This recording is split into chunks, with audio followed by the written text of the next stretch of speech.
چیزیں انیشلی ایسی ہیں جو آپ کو مدد دیتی ہیں ایسا دل پیدا کرنے یا دل کے حال کو امپروو کرنے میں. 3 چیزیں مدد دیتی ہیں اور پھر 3 چیزیں ان کو مستحکم کرتی ہیں، پروٹیکٹ کرتی ہیں. 3 چیزیں سپورٹیو ہیں اور 3 چیزیں پروٹیکٹیو اور پروموٹیو ہیں. 3 things جو ہیلپ کرتی ہیں آپ کی، وہ ہے قرآن مجید کی قرأت تلاوت کرنا، اس کا معنی، مفہوم، تدبر اور ترتیل کے ساتھ. اب یہ پریسکرپشن دے رہا ہوں. جس طرح تلاوت ہم کرتے ہیں نا، ایک پارہ پڑھ دیا، ایک پاؤ پڑھ دیا، وہ نہیں، وہ اس میں ہیلپ نہیں دیتا. ثواب دیتا ہے اس مقصد کے لیے، دل زندہ کی طرف، الائیو ہارٹ کی طرف بڑھنے کے لیے نہیں، لیونگ ہارٹ کے لیے نہیں. قرآن مجید کی تلاوت کرنا، قرأت کرنا تدبر کے ساتھ. ترجمہ رکھ لیں اور اس کی ٹرانسلیشن پہ غور کریں. تھوڑا سا پڑھیں پھر غور کریں، اور جب غور کریں تو دل اور دماغ ایک جگہ ہو جائے. دل اور دماغ یکجا ہو جائیں. جب وہ جنت کی بات کرے قرآن تو آپ کا دل اور دماغ جنت کو دیکھے. دوزخ کی بات کرے اور ڈرائے تو آپ کو دوزخ نظر آئے، دل کی آنکھ سے اور دماغ کی آنکھ سے. وہ اپنے انعامات کی بات کرے تو آپ کو انعام نظر آئے. وہ اوامر حکم کی بات کرے تو آپ کو اس کے حکم محسوس ہوں کہ اللہ مجھ سے چاہ رہا ہے کہ I should do this thing، کہ میں یہ کروں. منع کرے تو آپ فیل کریں کہ مجھے منع کر رہا ہے کہ I shouldn't do this thing. So جو پڑھیں اس کو اپنے من پر فیل کریں. جو قرآن مجید کی تلاوت کریں اس کے معنی کو وارد کریں اپنے اوپر. خواہ آپ ایک صفحہ ہی پڑھ سکیں، ایک رکوع ہی پڑھ سکیں، بس. کوانٹیٹی ثواب دیتی ہے، دل کو زندہ نہیں کرتی.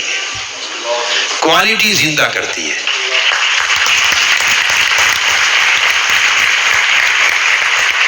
تو جب قرآن مجید کا مطالعہ کریں تو دیکھیے اس طرح دل کیسے زندہ ہوگا. یاد رکھ، ثواب کرنے سے صرف ثواب کی طلب سے نہیں، کثرت سے پڑھتے جائیں تو تراویح کی نمازیں بھی زندگی گزر گئی پڑھتے. قاری بھی حفظ قرآن کرتے، ختم قرآن کرتے ہیں، شبینے ہوتے ہیں، روز تلاوتیں ہوتی ہیں، اس سے ثواب ضرور ملتا ہے. کیا مردہ دل زندہ نہیں ہوتے. مردہ دلوں کو زندگی کی طرف لانا اور دل کے حال بدلنے کی ضرورت ہے. کیا کہ جب قرآن مجید کھولیں پڑھیں تو تصور سمجھا رہا ہوں. دس از پریسکرپشن، نسخہ. پریسکرپشن یہ ہے کہ جب قرآن مجید کھولیں اور پڑھیں تو آپ اس تصور میں گم ہو جائیں. You should get lost in it. اس میں لاسٹ اپنے آپ کو کر دیں. کیا کہ یہ اللہ تعالیٰ کا پیغام ہے. جیسے محبوب خط بھیجتا ہے نا، اور آپ اس خط کو بڑے ذوق شوق سے بار بار پڑھتے ہیں. اولاد سے محبت ہوتی ہے، اولاد دور گئی ہوئی ہے، بیٹا بیٹی پڑھنے گئے ہوئے ہیں، تو پہلے زمانے خط آتے تھے. اب تو ای میل ہے، ٹیلی فون ہے نا، پہلے خط آتے تھے. مائیں ان خطوں کو اٹھا کے یا پیرنٹس خطوں کو اٹھا کے پڑھتے تھے. اچھا کسی کو پڑھنا نہیں آتا تھا تو وہ گلی محلے میں پڑھے ہوئے آدمی کے پاس لے جاتے تھے کہ یہ میرا خط آیا ہے، ذرا مجھے پڑھ کے بتائیں. پھر بار بار پڑھتے تھے، بار بار پڑھتے تھے.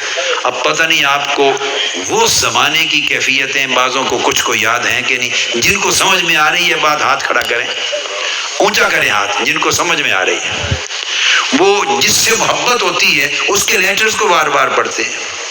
ای میل آ جائے تب بھی بار بار پڑھتے ہیں. You read it again and again, don't you do? آپ اس کو you read it again and again. جس سے محبت ہوتی ہے اس کو بار بار سنتے ہیں، جس کو محبت ہوتی ہے اس کو بار بار دیکھتے ہیں، بار بار دیکھتے ہیں.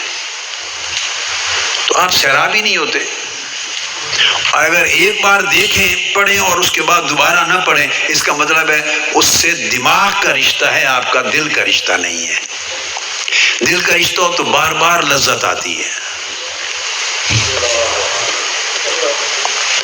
بار بار دیکھیں. اب یہ جو آپ کو دل زندہ کرنے کا نسخہ بتا رہا ہوں، یہ تو قرآن مجید سے شروع کر رہا ہوں، اونچی درجے کی چیز. اور نیچے اترتے اترتے روز کا ایک خطاب سنیں، ٹی وی پہ لگائیں، کمپیوٹر پہ آن لائن سنیں اور دیکھیں اور سنیں. وہاں سے شروع کریں، یہاں تک آئیں. یہ ساری چیزیں دل کی زندگی کی طرف لے جائیں گی. کنسنٹریٹ کریں، دل اور دماغ کو یکجا کر لیں.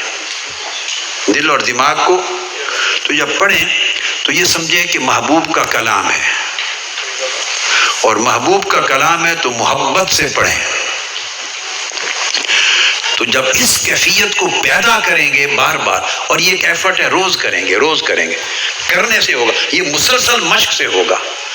یہ ایسا نہیں ہے کہ کوئی وظیفہ دے دوں اس تسبیح کو کریں تو ہو جائے. It's never happen like that. ہر روز کریں گے. اس تصور کو بیٹھا کے سنیں گے، میری گفتگو کو سنیں گے، اس ٹکڑے کو ہی سن لیں، تھوڑا سن کے پھر دیکھیں، کھولیں. اور جب اس میں انٹر ہوں تو آپ پھر قرآن مجید کی وادیوں میں چلے گئے، قرآنک گارڈنز میں چلے گئے، قرآنک ویلیز میں چلے گئے، قرآنک فاؤنٹینز کو دیکھ رہے ہیں. جو کچھ قرآن بیان کرتا چلا جاتا ہے وہ تمہارے اوپر وارد ہوتا چلا جائے. Convert recitation into your feelings. Whatever you are reading, convert it into your feeling. Just read this much. بے شک آدھا صفحہ پڑھ لیں، half a page, 10 verses. کوئی ایک سبجیکٹ ہے، جتنی ورسز بھی ٹائم ہو پڑھیں، مگر اس کے معنی کو پڑھیں اور just stop there. پڑھتے نہ چلے جائیں، تھوڑا سا پڑھیں اور اس کے پھر تدبر کریں، رک جائیں. You should ponder into it. اس پہ غور کریں. اور جب غور کریں تو ایسے پھر غور کریں، پھر تھوڑی دیر آنکھ بند کر لیں. جو پڑھا ہے، جو تصور بیان ہوا ہے، اس کو اپنی نگاہوں میں، دل میں تصور کو دیکھیں. چشموں کا بیان ہوا ہے، جب چشمے بہ رہے ہوں گے تو پھر آنکھیں بند کر کے تھوڑی دیر دیکھیں، جنت میں چشمے بہ رہے ہیں. باغات ہوں گے، پڑھ لیں اور پھر آنکھیں بند کر کے دیکھیں کیا اللہ کی جنت میں کیا باغات ہوں گے، ان کو دیکھیں. تھوڑا سا نور ہوگا، پھر تصور کریں نور ہوگا. اللہ کی قربت ہوگی. وہ قربت کیسے ہوگی؟ اس کو جو سمجھ میں آتا ہے، جو سمجھ میں آتا ہے اس کو تصور میں لائیں. ایسی قربت ہوگی. اللہ راضی ہوگا. وہ راضی ہوگا تو کیسے رضا ہوگی؟ وہ خوش ہوگا، کیا کرے گا؟ بس اس پلیجر کو، جس جو بھی سمجھ میں آتا ہے اس کو فیل کریں. جیسے آپ کا شیخ خوش ہوتے ہیں آپ سے تو آپ کی کیا فیلنگ ہوتی ہے؟ جیسے ماں اور باپ خوش ہوتے ہیں آپ کے عمل سے، آپ کی فیلنگ کیا ہوتی ہے؟ جب اور بڑے دنیا خوش ہوتی ہے، آپ کی فیلنگ کیا ہوتی ہے؟ تو اس فیلنگ کو اندر سمائیں اور پھر دیکھیں. اللہ نے فرمایا کہ اس سے اللہ راضی ہوتا ہے، تو اللہ کی رضا کی فیلنگ کو لیں، محسوس کریں، ڈوبیں. جو پڑھیں تھوڑا سا حصہ اس کے تصور کو سمجھیں، آنکھیں بند کریں، پھر اس کو اپنے اندر اتاریں. یہ ہے تدبر اور ترتیل سے پڑھنا. اور ترتیل میں صاحب آہستہ جب پڑھیں تو ہلکا ہلکا ساتھ گنگنائیں. ترنم تغنم اپنے آپ ہر بندے کی اپنے من کو راضی کرنے کے لیے ایک سر ہوتی ہے، تھوڑا سا گنگنائیں. مگر وہ کام تھوڑی دیر، آدھا گھنٹہ لگا لیں، 20 منٹ لگا لیں، تنہائی میں کیا کریں. ساروں کے سامنے نہیں گنگنا سکتا بندہ. تو پڑھے، غور کرے، پھر آنکھیں بند کرے، پھر گنگنائے اس لفظ پر. تو یہ اس قرآن مجید کو محبوب کا خط سمجھ سے اس سے دل کا تعلق جوڑے. یہ ہے طریقہ، دل کو جو تلاوت زندہ کرنے کی طرف لے جائے گی اور منور کرنے کی طرف لے جائے گی. ایک نمبر 2، دوسرا، جب آپ اللہ کا ذکر کریں، قرآن مجید پڑھیں اور تسبیح کریں، اللہ اللہ کریں، ذکر کریں، آنکھیں بند کر کے سمجھیں کہ اللہ کے بارگاہ میں، اس کی مجلس میں بیٹھے ہیں اور ادب کے ساتھ بیٹھے. دل پر ادب وارد کریں.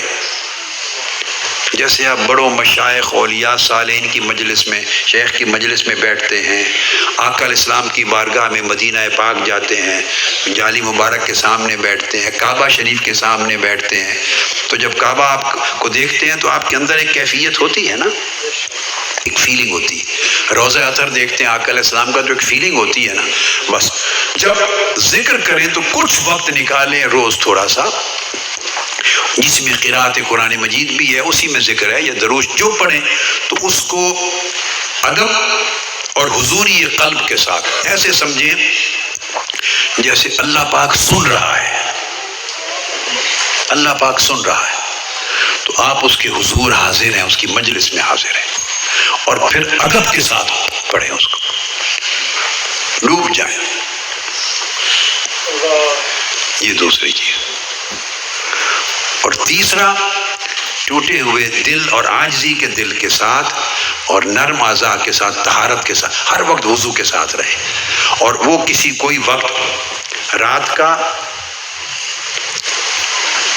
یا شام کے بعد کا یا پچھلی رات کا یا مغرب کے بعد کا، جب تھوڑا اندھیرا ہو جائے تو کچھ وقت اس کے حضور خواہ 2 نفل ہی ہوں، اس کیفیت میں قیام کریں، اور وہ تصور کریں کہ میں مالک کے دروازے پر کھڑا ہوں، اس کے دروازے پر کھڑی ہوں،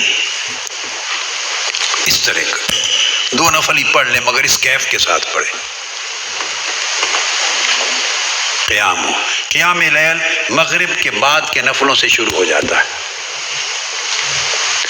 پچھلی رات نصف لیل کا وقت ملے، آخر شب کا ملے، اول شب کا ملے، بعد از مغرب ملے، اوابین جس کو کہتے ہیں، 2 نفل 4 نفل جو بھی وقت ملے، مگر اس میں تصور یہ کریں، جب تھوڑا سا اندھیرا چھا جائے تو تصور یہ کریں شام کی نماز ہے، مغرب کے بعد یہ قیام اللیل کا وقت شروع ہو جاتا کہ آپ اللہ کے دروازے پر، مالک کے دروازے پر کھڑے ہیں سائل بن کر۔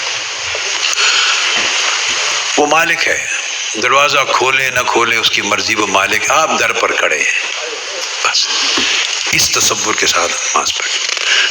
یہ 3 چیزیں ہیں جو دل میں نور کا پیدا کرنا شروع کر دیں گی، کرتے رہیں گے، اس سے دل میں نور پیدا ہوگا، دل میں نور پیدا ہوگا۔